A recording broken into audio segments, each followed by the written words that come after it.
¿Alguna vez has imaginado qué se siente al tener todo el dinero del mundo y, sin embargo, sentirte la persona más pobre de la tierra? Esta es la historia de cómo un imperio de frialdad y silencio fue derribado no por una gran estrategia, sino por la inocencia de una niña y una simple pregunta. Quédate hasta el final, porque lo que sucedió en esa mansión te hará ver la vida con otros ojos. El magnate siempre cenaba solo en su mesa colosal. Un día, la hija de la ama de llaves se sentó junto a él y le formuló una interrogante que transformó su existencia. Imaginen por un instante una mesa gigantesca, una de esas mesas largas de madera de roble oscuro, barnizada hasta parecer un espejo negro, con espacio suficiente para acomodar a 20 comensales con total holgura. Imaginen sobre ella candelabros de plata vieja, vajilla de cerámica importada con bordes de platino y copas de cristal tallado que resplandecen bajo la luz suave de una lámpara de araña monumental. Es el escenario ideal para un banquete, para una cena de Nochebuena repleta de bullicio, de brindis y de felicidad. Pero en esta residencia la realidad era muy distinta. En la cabecera de esa mesa interminable, noche tras noche, solo había un plato dispuesto, solo había una copa de vino tinto y solo había un hombre, don Federico Valdemar. El silencio en ese comedor era tan denso, tan aplastante, que el mero ruido de los cubiertos rozando la porcelana resonaba como un eco doloroso en un templo desierto.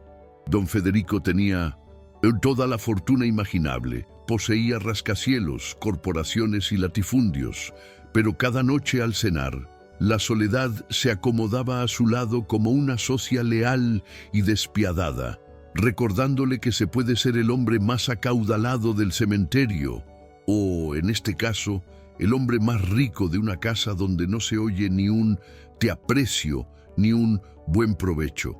Y antes de adentrarnos en los corredores de esta mansión y descubrir cómo la pureza de una pequeña estaba a punto de retar ese reino de escarcha, te invito sinceramente a que te unas a nuestra comunidad. Haz clic en el botón de suscripción y activa las notificaciones, porque tu respaldo es el combustible que nos permite seguir narrando historias que conmueven el espíritu. Además, me gustaría saber quién está al otro lado. Escríbeme aquí abajo en los comentarios desde qué ciudad o nación nos estás escuchando hoy. Me da mucha alegría leer cada uno de sus textos y saber hasta qué rincón del planeta llega nuestro mensaje. Ahora sí, regresemos a esa mesa inmensa. Don Federico no siempre fue un anciano resentido, pero las décadas y las deslealtades lo habían transformado en una escultura de granito. A sus 78 años, caminaba con el apoyo de un bastón de madera de nogal, no porque sus piernas fallaran completamente, sino porque le otorgaba un aire de mando de alguien a quien no se le debe contradecir. Su personal le temía más que al propio fin de los días. En la mansión Valdemar, la regla suprema no estaba impresa en ningún documento, pero se percibía en la atmósfera. Nadie habla con el Señor a menos que Él pregunte, nadie hace ruido, nadie existe más allá de su labor. Los asistentes y las cocineras se desplazaban como espectros, entrando y saliendo de las estancias con pasos ingrávidos, aterrorizados de incitar el mal carácter del patrón. Porque don Federico, con una sola ojeada por encima de sus anteojos de lectura, podía hacer que un hombre adulto se estremeciera. Se había convencido a sí mismo de que no precisaba a nadie. Se repetía que las personas solo se aproximaban por conveniencia, que el cariño era una falacia fabricada por los necesitados para consolarse. Mejor solo que mal acompañado, murmuraba a veces mientras troceaba su filete en perfecta soledad, ignorando que en lo profundo su ser clamaba por un poco de calidez humana. Pero el destino, que a veces reparte naipes enigmáticos, estaba a punto de llamar a su puerta y no llegaría en forma de un colega empresarial o un pariente distante, sino bajo el aguacero torrencial de una tarde de jueves, en la figura de una mujer joven y su pequeña hija. Marina descendió del autobús interurbano apretando contra su pecho un folder con sus papeles y con la otra mano aferraba con fuerza la manita de Sofía, su hija de 5 años. La lluvia caía sin compasión, empapando sus abrigos raídos, esos que ya habían soportado demasiados inviernos crueles. Marina venía escapando, no de la ley, sino de la precariedad y del sufrimiento de un pasado reciente que le había arrebatado a su marido Julián en un accidente en la obra. Se había quedado viuda, sin ahorros y con una niña pequeña que dependía totalmente de ella. Cuando se detuvieron frente a la reja de hierro negro de la mansión de los Valdemar, Marina sintió un vuelco en el estómago. La casa no parecía un hogar, parecía una fortaleza, un baluarte inexpugnable de muros elevados y ventanas sombrías que parecían ojos centinelas. «Mamá, ¿aquí vive un rey?», preguntó Sofía con sus grandes ojos color avellana, abiertos de par en par, intentando resguardarse del agua bajo el paraguas remendado que compartían. Marina se puso en cuclillas un momento, sin importarle que el agua humedeciera sus rodillas, y miró a su hija con una seriedad mezclada con dulzura. Le ajustó el gorro de lana y le susurró: «Sofía, escúchame bien, mi vida. Este es un sitio muy serio. Necesitamos este empleo, necesitamos que nos permitan quedarnos, así que tienes que jurarme que serás una niña muy buena, muy silenciosa, como cuando jugamos a las escondidas y no quieres que te hallen. ¿Me lo prometes?». La niña asintió con formalidad, aunque su curiosidad infantil ya estaba revoloteando alrededor de los jardines perfectamente delineados que se vislumbraban a través de los barrotes.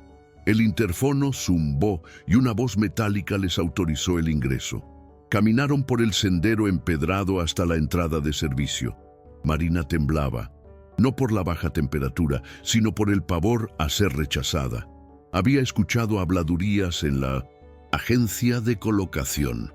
Decían que don Federico despedía a las empleadas si el té estaba a un grado más tibio de lo usual o si hallaba una partícula de polvo en el estudio. Pero lo que más aterraba a Marina era la condición que le habían impuesto por teléfono. No se aceptan niños. Ella había rogado, había mentido un poco asegurando que la niña era invisible, que jamás estorbaría. No tenía con quién dejarla, era llevarla con ella o dormir ambas a la intemperie. Al abrirse la puerta posterior las recibió el señor Bernardo, el mayordomo jefe, un hombre de semblante estricto y uniforme pulcro que llevaba sirviendo a Federico más de 30 años y había adoptado la misma rigidez que su jefe. «Llegas tarde», dijo Bernardo consultando su reloj de muñeca, y luego bajó la mirada hacia Sofía con reprobación. «Y veo que trajiste el equipaje extra del que hablamos. Te advertí, mujer, que el señor Valdemar no tolera el bullicio. Los niños son ruido, desorden y caos. Si esa cría hace un solo sonido, mientras el señor está en casa, las dos estarán en la calle antes de que puedan pestañear. ¿Entendido?». Marina asintió con energía, apretando la mano de Sofía. «Sí, señor, se lo juro. Ella es muy calmada. Se quedará en el cuarto de servicio. Ni siquiera notarán que existe. Por favor, necesito este puesto». Bernardo las observó con desprecio, pero les permitió el paso. «Más te vale.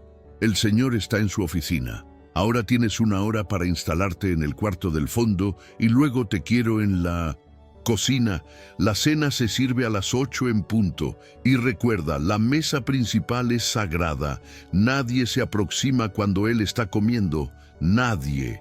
Mientras recorrían los pasillos de servicio, que eran angostos y fríos, Sofía miraba de reojo hacia las puertas entreabiertas que daban a la zona principal de la residencia.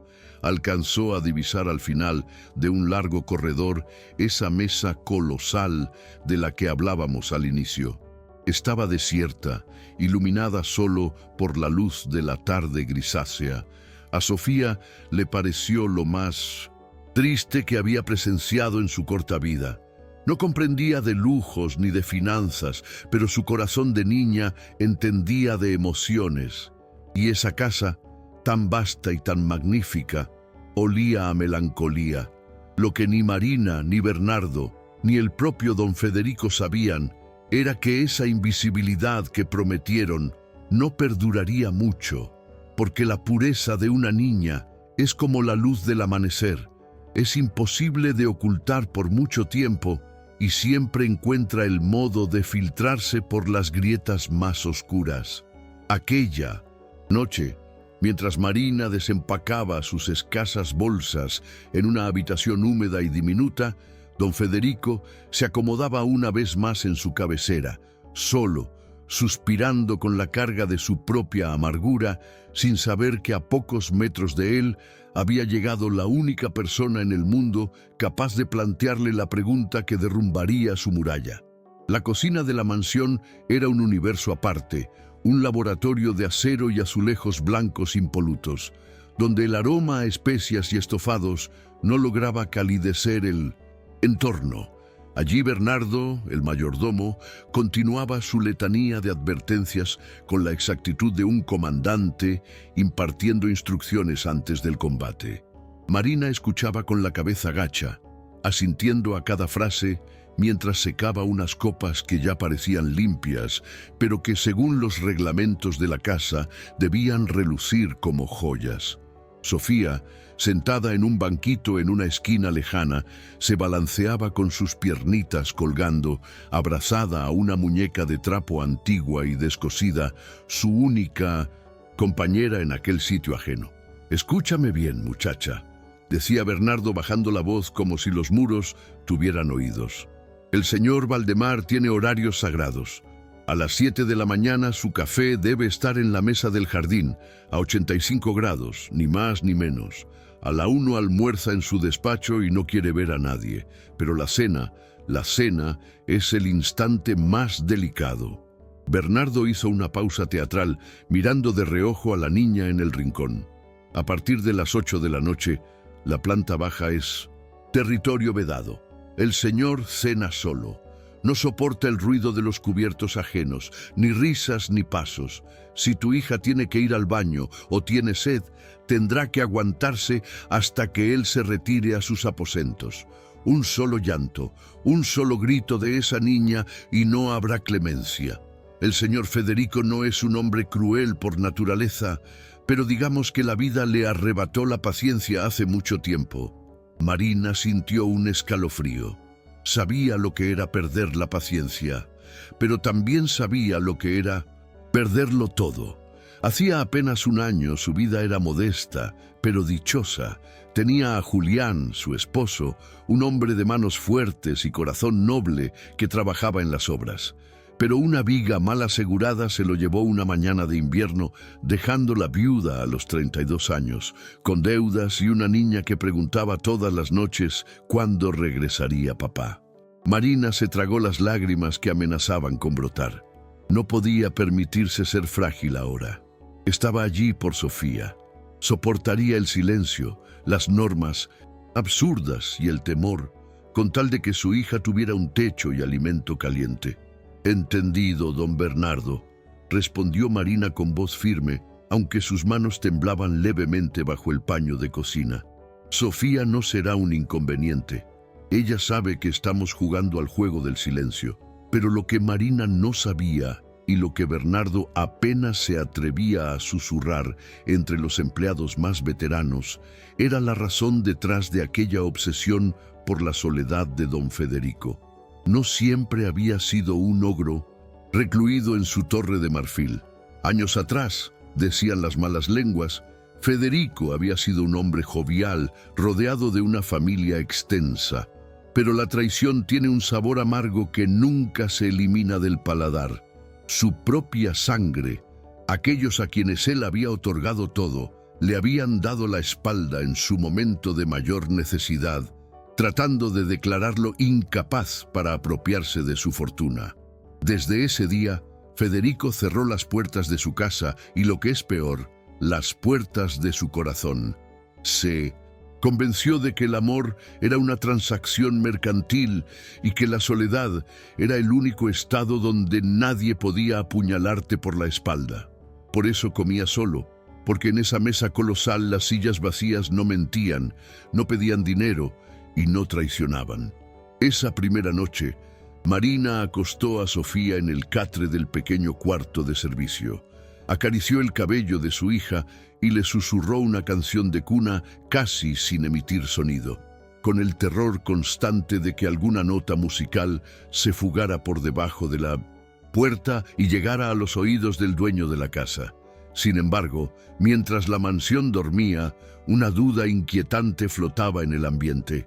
¿Cuánto tiempo puede un hombre vivir blindado contra el mundo antes de que la vida encuentre una grieta por donde ingresar?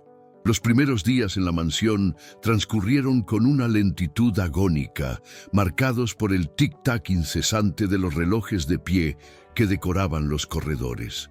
Para Marina, cada jornada era una lucha contra el polvo y el miedo. Limpiaba los mismos muebles 2 veces, asegurándose de que su reflejo se viera en la madera, y mantenía a Sofía ocupada con cuadernos de dibujo y cuentos viejos en el cuarto de servicio. Ese pequeño cuarto, aunque humilde y estrecho, se había convertido en el único rincón cálido de aquella inmensa casa. Allí, madre e hija reían bajito, se abrazaban y comían lo que restaba de la cocina, compartiendo un amor que irónicamente valía más que todas las obras de arte que colgaban en los salones principales. Pero, querida amiga, ya sabes cómo son los niños. Su curiosidad es una fuerza de la naturaleza que no entiende de prohibiciones ni de temores. Sofía, con sus 5 años, empezó a sentir que aquel cuarto se le quedaba chico, y aunque había prometido ser invisible, sus ojos grandes y observadores comenzaron a espiar el mundo prohibido del Señor. Muchas gracias por escuchar hasta aquí. Si esta historia ya te está tocando el corazón y sientes esa emoción de querer saber qué pasará, te pido un favor muy especial. Estamos muy cerca de llegar a nuestra meta en el canal y tú puedes ayudarnos a lograrlo ahora mismo. Es muy fácil. Si te gusta este tipo de contenido, no te olvides de suscribirte a nuestro canal Historias Históricas. Nosotros posteamos videos todos los días. Dale like al video si te gusta esta historia y déjanos un comentario contando de dónde eres y a qué horas nos escuchas. Ahora sigamos con la pequeña Sofía. Para ella, la mansión era como un castillo de cuento, pero un castillo congelado. No había flores frescas en los jarrones. Las cortinas siempre estaban medio cerradas, dejando la casa en una penumbra eterna, y el silencio era tan espeso que se podía cortar con un cuchillo. Pero lo que más le llamaba la atención a la niña era el gigante triste, como ella había bautizado en secreto a don Federico. Aprovechando los momentos en que su madre estaba ocupada lavando la ropa o fregando los pisos de mármol, Sofía se asomaba sigilosamente por las esquinas de las puertas. Veía a don Federico caminar por los pasillos arrastrando los pies, con la espalda encorvada bajo el peso de recuerdos invisibles. Lo veía sentarse en su sillón de cuero a leer el periódico sin pasar las páginas, con la mirada perdida en el vacío. Marina le había dicho que el señor era como un león bravo, que si la veía se enfadaría muchísimo. Pero Sofía, en su inocencia, no veía a un león. Veía algo que reconocía muy bien porque lo había visto en su propia madre cuando papá murió. Veía dolor. «Mami», susurró Sofía una tarde mientras Marina doblaba sábanas con nerviosismo. «¿Por qué el señor nunca se ríe? ¿Le duele la panza?» Marina se detuvo en seco y miró a los lados, aterrorizada de que alguien escuchara. «Shh, Sofía, no hables de él. El señor es un hombre muy importante y muy serio. Los ricos son así, tienen muchas preocupaciones. Tú solo preocúpate de no hacer ruido». Pero Sofía no quedó convencida. Ella había visto a gente pobre reírse a carcajadas en la parada del autobús y había visto a gente con dinero sonreír en la televisión. No, no era el dinero, había algo más. Una tarde, escondida detrás de una maceta gigante de helechos, vio a don Federico detenerse frente a un retrato antiguo de una mujer hermosa. Lo vio tocar el marco con sus dedos arrugados y suspirar tan profundamente que el aire pareció temblar. En ese momento, el miedo infantil de Sofía desapareció por completo. Ya no le temía al ogro del castillo. Sintió una pena inmensa, esa compasión pura que solo los niños y los ángeles pueden sentir. Y sin saberlo, esa compasión estaba empezando a tejer un puente invisible entre la pequeña hija de la ama de llaves y el millonario solitario, un puente que pronto tendría que cruzar, aunque eso significara desafiar todas las reglas. La atmósfera en la mansión cambió drásticamente unos días después, cuando el cielo se tiñó de un gris casi negro y una tormenta eléctrica se desató con furia sobre la ciudad. Los truenos hacían vibrar los ventanales de cristal de la casa y el viento aullaba entre los árboles del jardín como si fueran almas en pena lamentándose. Era una de esas noches en las que hasta las sombras parecen tener vida propia, y el mal humor de don Federico, que ya era habitual, se transformó en una tempestad tan violenta como la que ocurría afuera. Esa tarde, el magnate llegó a casa antes de lo previsto. Venía de una reunión desastrosa, empapado porque el chofer había tardado unos segundos de más en abrir el paraguas. Entró al vestíbulo principal hecho una furia, golpeando el suelo con su bastón, dejando huellas de barro y agua sobre las alfombras persas. Marina estaba cruzando el pasillo lateral con una pila de toallas limpias cuando se detuvo en seco, escondiéndose detrás de una columna. Desde allí presenció una escena que le heló la sangre. Un joven ayudante de cámara, nervioso por la presencia imponente del patrón, intentó tomar su abrigo mojado, pero con el temblor de sus manos dejó caer el sombrero de Federico al suelo. El silencio que siguió fue aterrador. Federico miró el sombrero, luego miró al muchacho y su voz retumbó más fuerte que los truenos.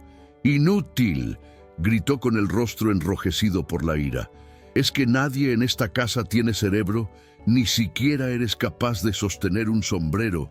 Lárgate de mi vista antes de que te despida ahora mismo. El muchacho salió corriendo, conteniendo las lágrimas, y Federico se encerró en su despacho, dando un portazo que hizo temblar las lámparas. Marina, petrificada, se llevó una mano a la boca. Si el señor era capaz de tratar así a un hombre por un simple error, ¿qué haría si descubriera a una niña pequeña viviendo bajo su techo? El miedo se apoderó de ella, un miedo visceral y profundo. Corrió hacia el cuarto de servicio, decidida a encerrarse con Sofía y no salir hasta que la tormenta, tanto la de afuera como la de adentro, hubiera pasado. Pero al entrar al cuarto, su corazón dio un vuelco. La cama estaba vacía. «Sofía», susurró buscando debajo de la cama. En el armario, nada. El pánico la invadió. La puerta del cuarto estaba entreabierta, mientras Marina estaba distraída con las toallas y paralizada por la escena del vestíbulo. Sofía, aburrida y ajena al peligro, había salido a explorar. La niña caminaba de puntillas por el pasillo alfombrado. En sus manos no llevaba un juguete, sino una hoja de papel arrugada y unos crayones de cera. Había escuchado los gritos, había escuchado el portazo, pero a diferencia de los adultos que reaccionan con miedo, Sofía reaccionó con esa lógica aplastante de la infancia. Si el señor grita es porque está triste o enojado, y cuando alguien está triste necesita un regalo. Sofía llegó hasta la imponente puerta de roble del despacho de don Federico. Podía escuchar los pasos pesados del anciano al otro lado, caminando de un lado a otro como un león enjaulado. La niña se agachó. Sabía que no podía entrar. Su mamá se lo había prohibido 1000 veces, pero nadie le había dicho que no podía dejar un mensaje. Con mucho cuidado deslizó su dibujo por debajo de la puerta. No era una obra de arte, era un garabato colorido donde se veía una figura grande y gris. Él, y un sol amarillo, gigante y sonriente, con una flor roja al lado. Era un intento puro y simple de decirle: aquí afuera hay sol, no estés triste. Justo cuando Sofía se levantaba, unas manos la agarraron por los hombros con fuerza y la arrastraron hacia atrás. Era Marina. Con el rostro pálido y los ojos llenos de lágrimas de terror, la levantó en brazos sin decir una palabra y corrió de regreso al área de servicio con el corazón a punto de estallar. «¿Qué hiciste, Sofía?», le preguntó con voz temblorosa una vez que estuvieron a salvo, cerrando la puerta con seguro. «¿Te vio? ¿Hiciste ruido?». «No, mami», respondió la niña con tranquilidad, sin entender la gravedad del asunto. «Solo le dejé un sol para que no grite más». Marina se dejó caer en la cama, abrazando a su hija como si quisiera fundirse con ella. Afuera, la tormenta seguía rugiendo, pero dentro del despacho el silencio había regresado. Don Federico, al ver un papel deslizarse por debajo de su puerta, se detuvo. Lo recogió con el ceño fruncido, esperando encontrar alguna nota de un empleado pidiendo disculpas o un recado olvidado, pero al darle la vuelta se encontró con aquel dibujo infantil, trazos torpes y colores vivos sobre el papel barato. Se quedó mirando ese sol amarillo durante un largo rato. Nadie, en décadas, le había regalado nada que no fuera comprado en una tienda de lujo o dado por compromiso. Aquel papel no tenía valor monetario y, sin embargo, quemaba en sus manos. Federico miró hacia la puerta cerrada, confundido, sintiendo una extraña grieta abrirse en su armadura de hielo. ¿Quién se atrevía? ¿Quién en esta casa de sombras se atrevía a dibujar el sol? El calendario marcaba una fecha que en cualquier otro hogar hubiera sido motivo de música, abrazos y pasteles compartidos. El cumpleaños número 78 de don Federico. Pero en la mansión Valdemar, el cumpleaños del patriarca se celebraba con el mismo entusiasmo que un funeral de Estado. Desde temprano, el teléfono había sonado un par de veces, pero eran llamadas frías, breves, de abogados o socios que cumplían con el protocolo social de felicitar al hombre que firmaba sus cheques. Ni una sola llamada de familia, ni un solo «te quiero, abuelo» o «feliz día, tío». Nada, solo el silencio sepulcral que Federico había comprado con su fortuna. Esa noche, la mesa gigante estaba vestida de gala, manteles de lino blanco, candelabros de plata pulida hasta el extremo y una cena digna de la realeza. Faisán a las hierbas, puré de trufas y un vino tinto más viejo que la propia casa.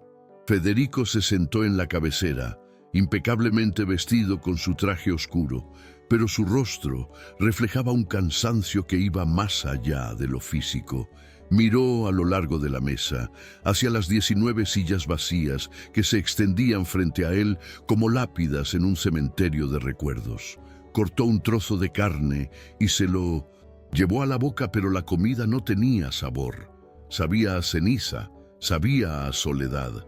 Mientras tanto, en la cocina el ambiente era un caos controlado. Marina corría de un lado a otro, ayudando a emplatar el postre bajo la mirada inquisidora de Bernardo. El estrés se palpaba en el aire. Cualquier error esta noche sería imperdonable. «Cuidado con esa salsa, Marina», ladró el mayordomo. «El señor está de un humor terrible. Si ese plato no sale perfecto, nos vamos todos a la calle». Con el ajetreo y el ruido de las ollas, Marina cometió el error fatal. Olvidó poner el cerrojo de seguridad en la puerta que conectaba la cocina con el pasillo de servicio. Y peor aún, dejó entreabierta la puerta del cuartito donde Sofía supuestamente dormía. Pero Sofía no dormía. Su pequeño estómago rugía de hambre ante un aroma dulce y delicioso. El olor del pastel de chocolate amargo que preparaban para el señor se coló por las rendijas como un fantasma tentador. La niña se levantó de su catre, se puso sus zapatillas gastadas y se asomó al pasillo. No vio a su mamá, solo escuchó el tintineo de platos lejanos. La curiosidad, mezclada con el hambre inocente de la infancia, la empujó a caminar. Sofía avanzó por los pasillos oscuros, guiada por el olfato y por una extraña fuerza magnética que la atraía hacia el centro de la casa. Pasó por delante de cuadros de señores serios con bigote. Pisó alfombras tan suaves que parecían nubes hasta que llegó a las inmensas puertas dobles del comedor principal, que estaban ligeramente abiertas para permitir el paso de los camareros. Desde la penumbra del pasillo, Sofía miró hacia adentro. Lo que vio la dejó clavada en el sitio. Allí estaba el gigante triste, sentado en su trono de madera, rodeado de una inmensidad vacía. La luz de las velas proyectaba sombras largas en las paredes, y el hombre parecía tan pequeño, tan frágil en medio de tanto lujo, que a Sofía se le olvidó el hambre. Ella no entendía de protocolos ni de clases sociales. Ella solo veía a un abuelito comiendo solito en su día especial. Y en su lógica de niña de 5 años, eso era la cosa más triste del mundo. Nadie debería soplar las velas sin que alguien le cante. Marina en la cocina se secó el sudor de la frente y respiró aliviada al terminar de limpiar. Fue entonces cuando su instinto de madre le dio una punzada en el pecho, corrió al cuarto de servicio y encontró la cama vacía. El mundo se le vino abajo. «Sofía», susurró con desesperación, pero ya era tarde.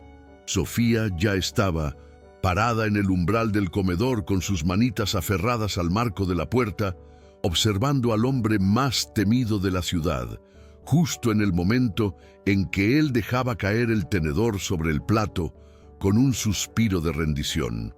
El destino había preparado la escena y el encuentro era inevitable.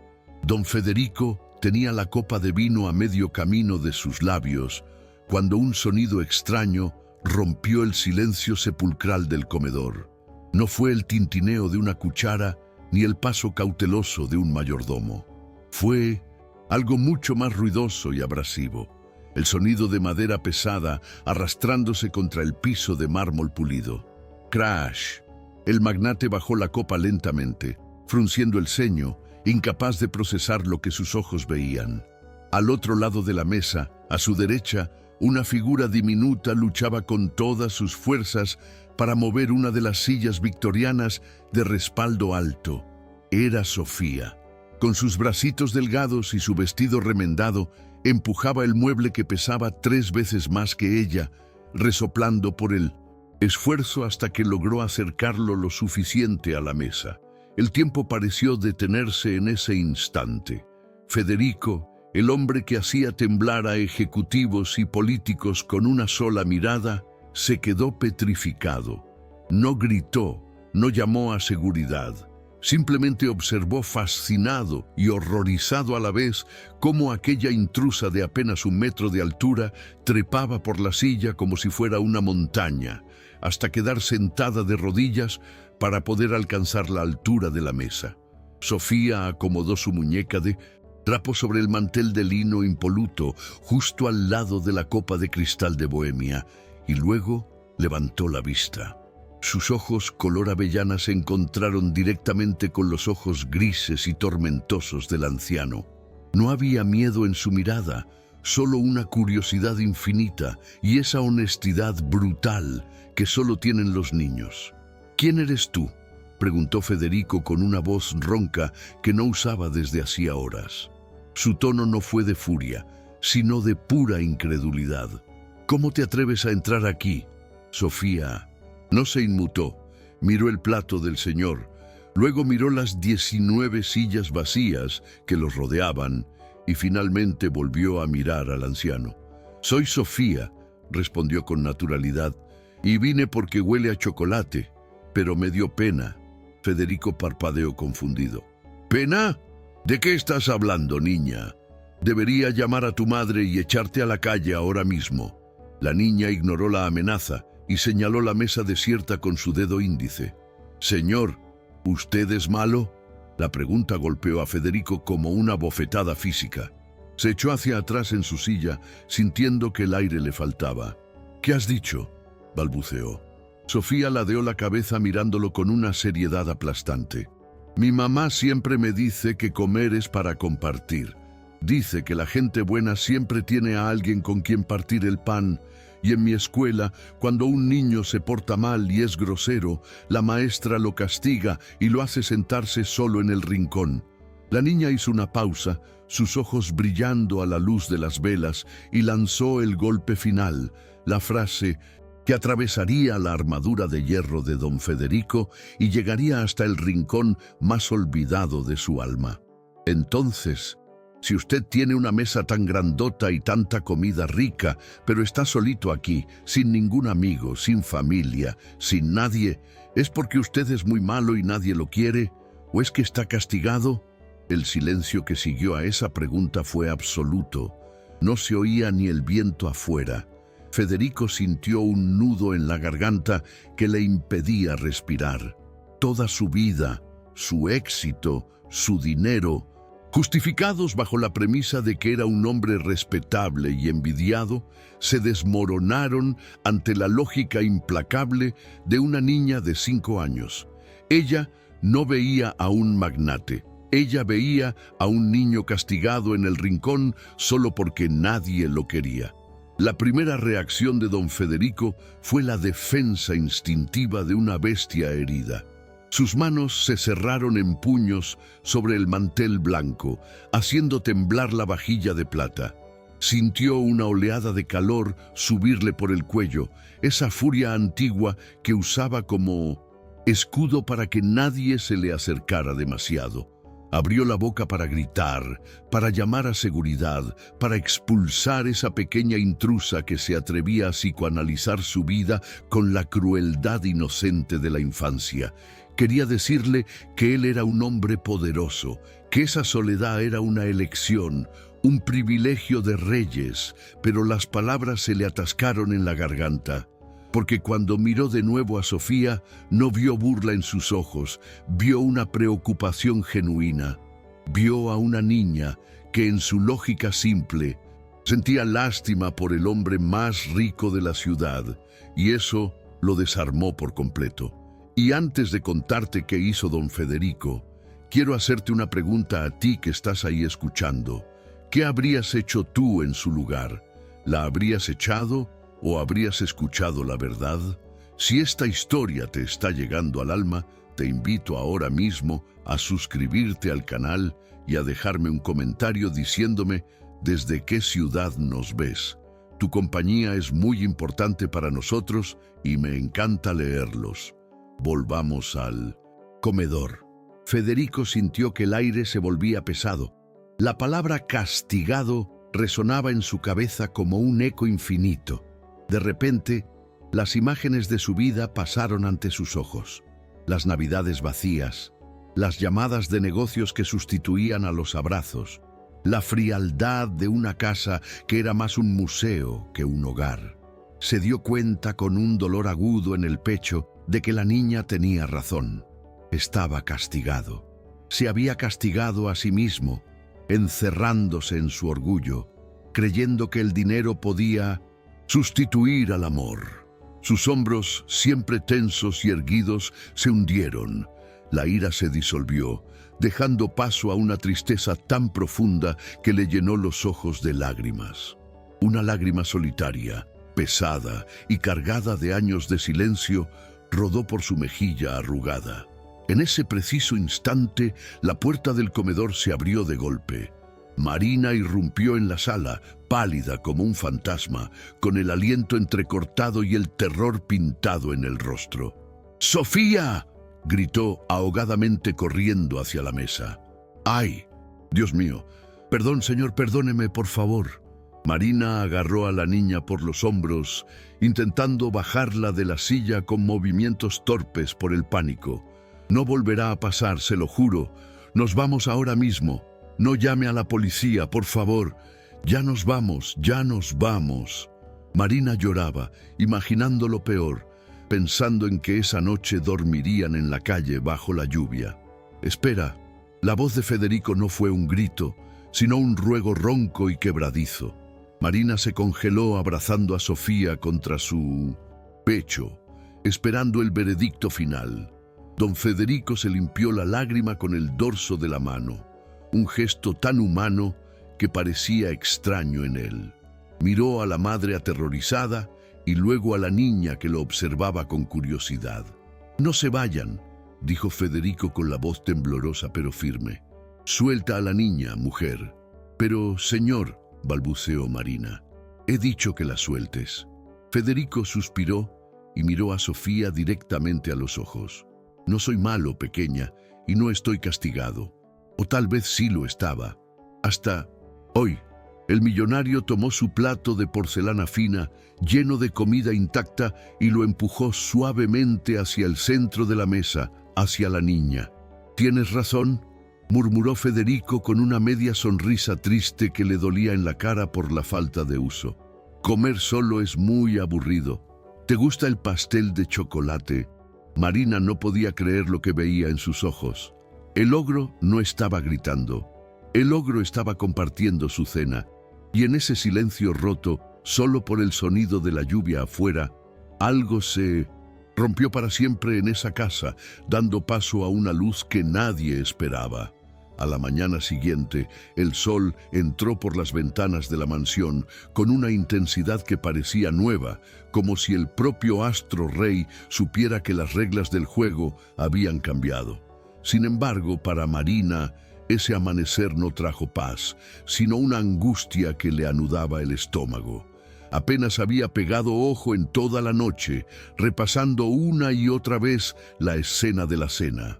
Sí, el señor Federico no las había echado en ese momento e incluso le había dado un trozo de pastel a Sofía. Pero Marina conocía el mundo de los ricos.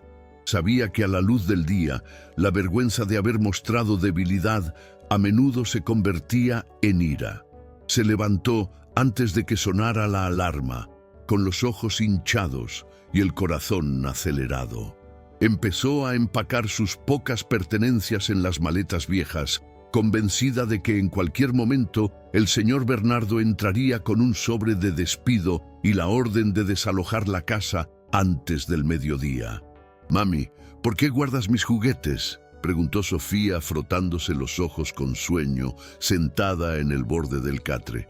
«Porque puede que nos vayamos de viaje hoy, mi amor», respondió Marina con la voz quebrada, intentando forzar una sonrisa. «Vístete rápido y ponte los zapatos bonitos».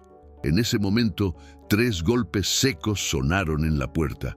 Marina dio un respingo. Era Bernardo. «¡Marina!», dijo el mayordomo desde el otro lado con su tono habitual indescifrable. «El señor Valdemar te espera en el comedor principal y trae a la niña». Marina sintió que las piernas le fallaban. Era el final.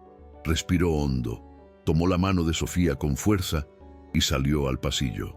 Caminaron hacia el comedor como quien camina hacia el cadalso. Al llegar a las puertas dobles, Marina se preparó para las disculpas, para suplicar al menos una recomendación para otro trabajo. Pero al entrar, la escena que encontró la dejó sin aliento. Don Federico estaba sentado en la cabecera leyendo el periódico, pero la mesa no. Estaba preparada para uno. Había 3 lugares servidos, 3 juegos de cubiertos de plata, 3 copas de jugo de naranja recién exprimido y una torre de panqueques con miel en el centro. Federico bajó el periódico lentamente y miró a Marina, que seguía paralizada en la entrada. «Buenos días», dijo él con un tono serio, pero desprovisto de la frialdad habitual. «¿Es que en esta casa hay que enviar una invitación formal para desayunar? Siéntense. La comida se enfría». Marina parpadeó confundida. «Señor, nosotros no podemos, somos el servicio. No es correcto». Federico dobló el periódico con un movimiento seco y se quitó las gafas.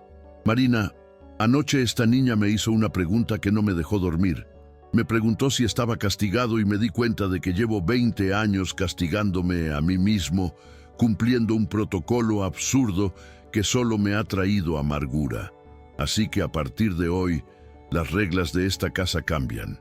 Miró a Bernardo, que estaba de pie junto al aparador, intentando mantener su postura rígida a pesar de que sus ojos revelaban un asombro total. «Bernardo», ordenó Federico, «a partir de ahora, quiero 3 cubiertos en la mesa para el desayuno y la cena, y quiero que se sirva comida que le guste a una niña, no esas cosas insípidas que me recomiendan los médicos».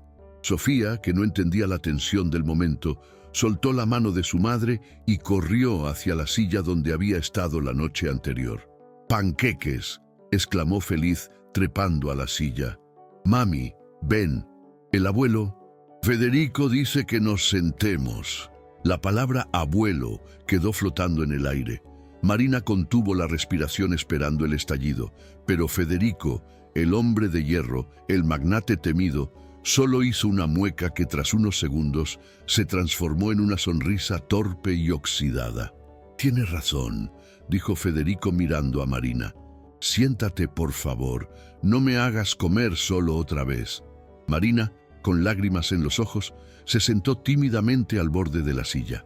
Aquel desayuno fue el más extraño y maravilloso de la historia de la mansión. Sofía hablaba sin parar sobre sus dibujos, sobre los pájaros del jardín y sobre cómo las nubes tienen formas de animales. Y Federico, por primera vez en décadas, escuchaba. No solo oía el ruido de fondo, escuchaba de verdad. Incluso se le vio reír una risa grave y corta cuando Sofía se manchó la nariz de miel. Ese amanecer, la mansión Valdemar dejó de ser un mausoleo. El hielo había comenzado a derretirse y el calor humano, ese que no se compra con millones, empezaba a llenar los rincones vacíos. Pero lo que Federico no sabía era que mientras él recuperaba la alegría, afuera, los buitres de su propia sangre ya estaban afilando las garras, listos para atacar esa nueva felicidad que consideraban una amenaza para su herencia. Dicen que la felicidad en casa del pobre dura poco, pero en la mansión de don Federico, la felicidad parecía haber llegado para quedarse. Durante las semanas siguientes, la casa se transformó. Las cortinas pesadas se abrieron para dejar entrar el sol. Se escuchaba música de piano a media tarde y lo más increíble de todo, se oían risas. Sofía corría por los jardines, persiguiendo mariposas, mientras Federico, sentado en el porche, la observaba con una paz que no había sentido en décadas. Marina, por su parte, había dejado de caminar encorvada. Ahora se movía con la dignidad de quien se sabe respetada y valorada. Pero la alegría, cuando es tan pura, suele despertar a los demonios que duermen en la oscuridad. Y, en el caso de don Federico, esos demonios tenían nombre, apellido y conducían un coche deportivo azul descapotable. Una tarde de domingo, el rugido de un motor rompió la calma del jardín. Marina, que estaba sirviendo té helado en la terraza, sintió un escalofrío inmediato. Conocía ese tipo de visitas. Eran visitas que no traían abrazos, sino facturas y exigencias. Del coche bajó Lorena, la sobrina de Federico, una mujer de unos 40 años, vestida con ropa de marca de pies a cabeza, gafas de sol enormes y una expresión de permanente desagrado, como si el mundo entero oliera mal. La acompañaba su esposo Esteban, un hombre de sonrisa fácil y ojos escurridizos, que miraba la mansión no como un hogar, sino como una caja fuerte llena de dinero esperando ser abierta. «¡Tío Federico!», exclamó Lorena con una voz chillona y falsa, abriendo los brazos mientras caminaba hacia él. «¿Cuánto tiempo? Pasábamos por aquí y dijimos, no podemos dejar de saludar al querido tío». Federico, que estaba jugando una partida de damas chinas con Sofía, no se levantó. Su rostro se endureció de golpe. Conocía a su sobrina. Sabía que solo aparecía cuando necesitaba dinero para cubrir sus deudas de juego o sus caprichos extravagantes. «Hola, Lorena», respondió el seco. Veo que te acordaste de que sigo vivo. Lorena ignoró el sarcasmo y se quitó las gafas de sol, clavando su mirada en Sofía y luego en Marina. Sus ojos recorrieron a la niña con un desprecio evidente, como si hubiera encontrado una cucaracha en su ensalada. «Tío, ¿qué hace esta gente aquí?», preguntó bajando la voz en un susurro conspirador, pero lo suficientemente alto para que Marina lo oyera. «¿Desde cuándo permites que la servidumbre use la terraza? Y esa niña está tocando el tablero de marfil con sus manos sucias». «Cuidado con lo que dices, Lorena», advirtió Federico con voz grave. «Ellas son mis invitadas, y Sofía tiene las manos más limpias que mucha gente que conozco». La respuesta de Federico fue como una bofetada. Y para la sobrina, ella y Esteban intercambiaron una mirada de alarma. «El viejo está perdiendo la cabeza», parecían decirse. Si Federico empezaba a encariñarse con la criada y su hija, la herencia, esa fortuna que ellos ya consideraban suya, corría peligro. Tenían que actuar rápido, tenían que cortar esa relación de raíz. Entraron a la casa con la excusa de buscar un refresco. En el salón, Lorena vio la oportunidad perfecta. Sobre una de las consolas de la entrada, Federico había dejado un broche de oro y esmeraldas, una joya familiar de valor incalculable que había sacado esa mañana para limpiarla, pensando en regalársela a Marina como agradecimiento por su cuidado.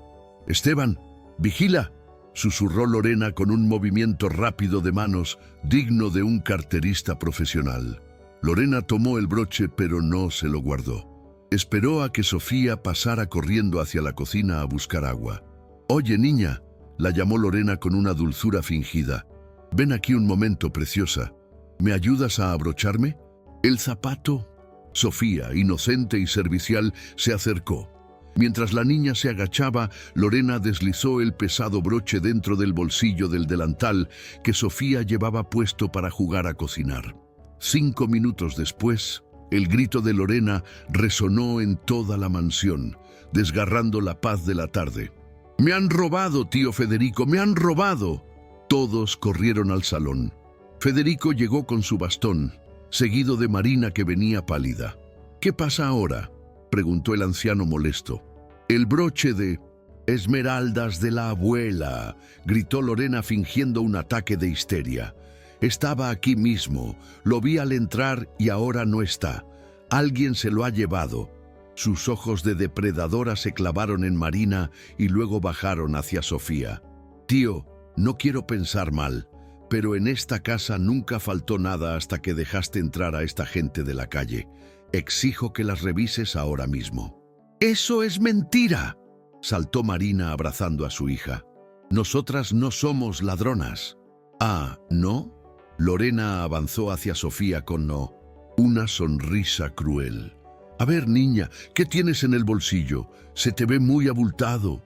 Antes de que Marina pudiera detenerla, Lorena metió la mano en el bolsillo de Sofía y sacó el broche de esmeraldas, levantándolo en el aire como un trofeo de caza.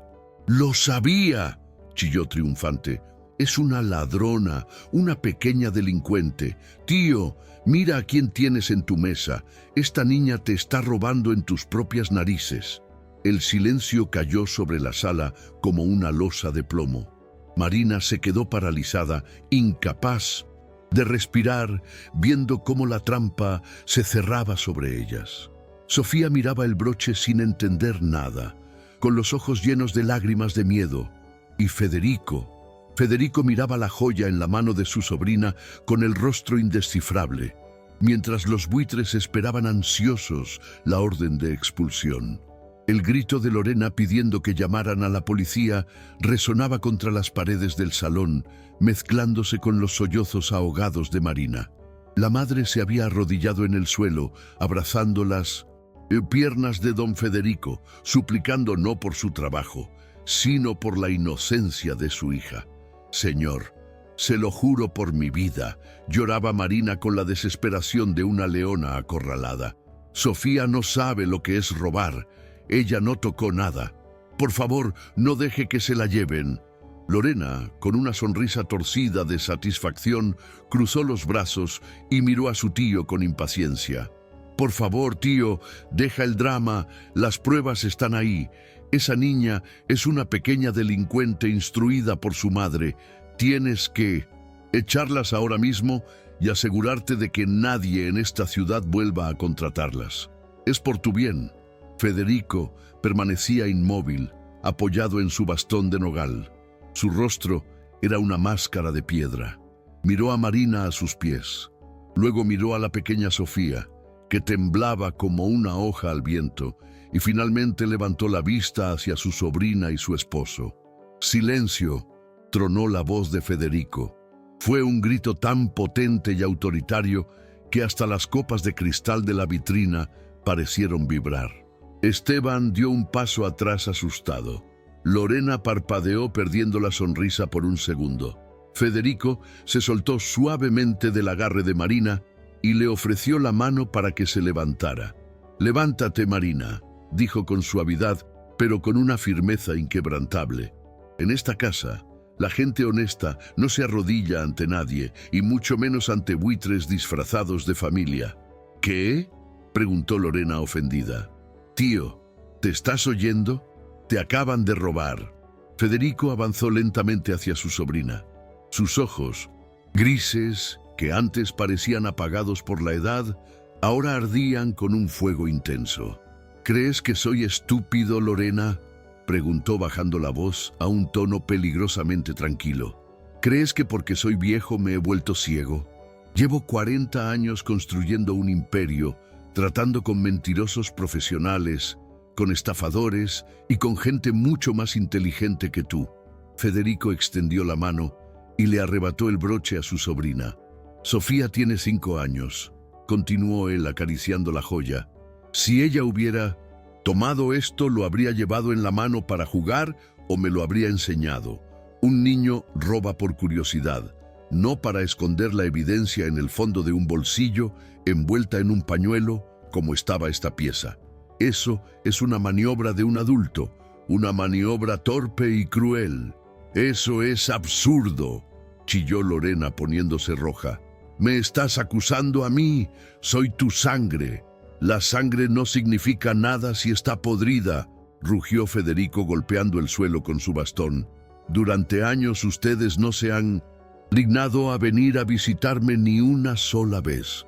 No llamaron cuando estuve enfermo, no vinieron en mis cumpleaños y ahora aparecen aquí justo cuando ven que soy feliz y casualmente desaparece una joya». El millonario se giró hacia el mayordomo, que observaba la escena desde la puerta con una mezcla de tensión y esperanza. «Bernardo», ordenó Federico, «¿puedes decirle a mi querida sobrina qué instalamos en el salón la semana pasada después de que el técnico de seguridad vino a revisar las alarmas?» Bernardo dio un paso al frente irguiéndose con orgullo. «Cámaras de alta resolución con sensores de movimiento, señor. Están ocultas en las molduras del techo. Graban todo, incluso el sonido». El color desapareció del rostro de Lorena y Esteban. Era un farol o una verdad, no importaba. El miedo a ser descubiertos los paralizó. «Si revisamos esas grabaciones ahora mismo», dijo Federico, acercándose tanto a Lorena que ella pudo oler el tabaco de su pipa, «¿qué crees que veremos? ¿A una niña inocente robando? ¿O a una mujer desesperada por su herencia plantando una joya en el bolsillo de una criatura indefensa?» Lorena no respondió.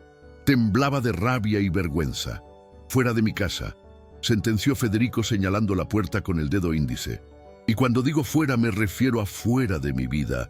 Mañana mismo hablaré con mis abogados. No verán ni un centavo de mi fortuna. Porque la verdadera familia no es la que lleva tu apellido, Lorena. La verdadera familia es la que se sienta a tu lado cuando estás solo, la que te cuida sin pedir nada a cambio. Y esa familia...» Federico puso una mano sobre el hombro de Marina y la otra sobre la cabeza de Sofía.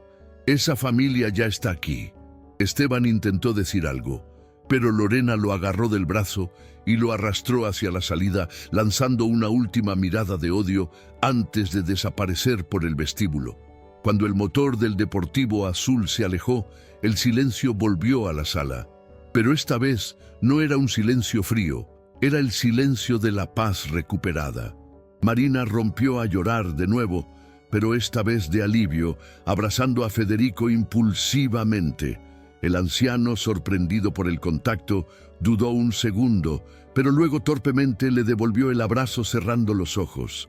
Había perdido a sus parientes de sangre, sí, pero en ese abrazo supo que había ganado algo mucho más valioso: un hogar verdadero. El tiempo, dicen, es el único juez que pone a cada quien en su lugar. Y en la mansión Valdemar, el tiempo fue benévolo, dulce y reparador. Pasaron los años y las estaciones fueron tiñendo de blanco el cabello de don Federico. Curvaron un poco más su espalda y ralentizaron su andar, pero a cambio le devolvieron el brillo a sus ojos, un brillo que ninguna joya de su caja fuerte había logrado jamás. Aquel comedor gigante, que al principio de nuestra historia parecía un mausoleo frío y silencioso, se transformó en el corazón palpitante de la casa. Si hubieras podido asomarte por la ventana un domingo cualquiera, 10 o 15 años después de aquella noche tormentosa, no habrías creído lo que veían tus ojos. La mesa de roble ya no estaba vacía. Al contrario, a veces faltaban sillas. Allí estaba Marina, ya con algunas arrugas alrededor de los ojos que denotaban una vida de sonrisas, presidiendo la organización del almuerzo como la verdadera matriarca del hogar. Ya no llevaba uniforme, vestía colores alegres y se movía con la seguridad de quien sabe que pertenece a ese lugar por derecho de amor, no de contrato. Y allí estaba Sofía. Ya no era la niña pequeña que arrastraba sillas pesadas. Se había convertido en una jovencita hermosa, inteligente y bondadosa, que estudiaba medicina con el apoyo incondicional de su abuelo Federico, quien no se perdía ni una sola de sus ceremonias escolares. Pero la mesa no solo estaba ocupada por ellos tres. A menudo había amigos de la Universidad de Sofía, vecinos que antes temían pasar por la verja y ahora venían a compartir un café, e incluso algún antiguo empleado jubilado al que Federico invitaba para recordar viejos tiempos. El silencio había sido desterrado para siempre. Ahora había ruido de cubiertos chocando, brindis improvisados, debates acalorados sobre política y, sobre todo, carcajadas que rebotaban en las paredes y espantaban cualquier sombra de soledad. En una de esas tardes, mientras celebraban la graduación de Sofía, don Federico se quedó un momento en silencio, observando la escena. Tenía las manos apoyadas sobre el mantel, unas manos ya muy temblorosas y manchadas por la edad. Miró a Marina, que servía más pastel, y a Sofía, que reía a carcajadas contando una anécdota. Sintió una presión en el pecho, pero no de dolor, sino de una gratitud tan inmensa que casi le costaba respirar. Recordó al hombre que era antes, el gigante triste, el millonario que cenaba solo, rodeado de oro, esperando la muerte en un castillo de hielo, y se dio cuenta de lo cerca que había estado de perderse todo esto. Si esa niña no hubiera tenido la valentía de sentarse a su lado y hacerle aquella pregunta impertinente, él habría muerto siendo el hombre más rico del cementerio, pero el más pobre del mundo. «Abuelo, ¿en qué piensas?», preguntó Sofía, tomándole la mano con dulzura, sacándolo de sus pensamientos. Federico apretó la mano de la joven, sintiendo el calor de la vida que fluía a través de ella. «Pienso en que soy un hombre afortunado, hija mía», respondió con la voz ronca por la emoción. «Pienso en que pasé la mitad de mi vida construyendo edificios y acumulando fortuna, creyendo que eso era el éxito, pero me equivoqué. El verdadero éxito no es llenar el banco de dinero, sino llenar esta mesa de gente que te ama. Ustedes me salvaron de mi propia soledad. Marina se acercó y le besó la frente, un gesto de cariño que valía más que cualquier herencia. Don Federico falleció un par de años después en paz, en su propia cama y sosteniendo la mano de su hija del corazón. No murió solo. Su funeral no fue el evento protocolario y frío que habría sido años atrás. Fue una despedida llena de flores, lágrimas sinceras y personas que le agradecían no por su dinero, sino por su bondad tardía, pero genuina. La mansión no se vendió. Quedó para Marina y Sofía, quienes la convirtieron en un lugar de puertas abiertas, manteniendo vivo el legado del hombre que aprendió a amar al final del camino. Esta historia nos deja una enseñanza profunda que ojalá guardes en tu corazón para siempre. A veces construimos muros para protegernos del dolor, sin darnos cuenta de que esos mismos muros nos impiden recibir la felicidad. La verdadera riqueza de un ser humano no se mide por lo que tiene, sino por con quién lo comparte. No esperes a que sea tarde. No esperes a tener la mesa perfecta o la casa perfecta para invitar a alguien a tu vida. Rompe el protocolo, arrastra la silla, perdona, ama y deja entrar a las personas. Porque al final de nuestros días, lo único que nos llevamos es el amor que dimos y el amor que recibimos. Si te gusta este tipo de contenido, no te olvides de suscribirte a nuestro canal Historias Históricas. Nosotros posteamos videos todos los días y dale like al video si te gusta esta historia y deja en los comentarios contando de dónde eres y qué horas nos escuchas.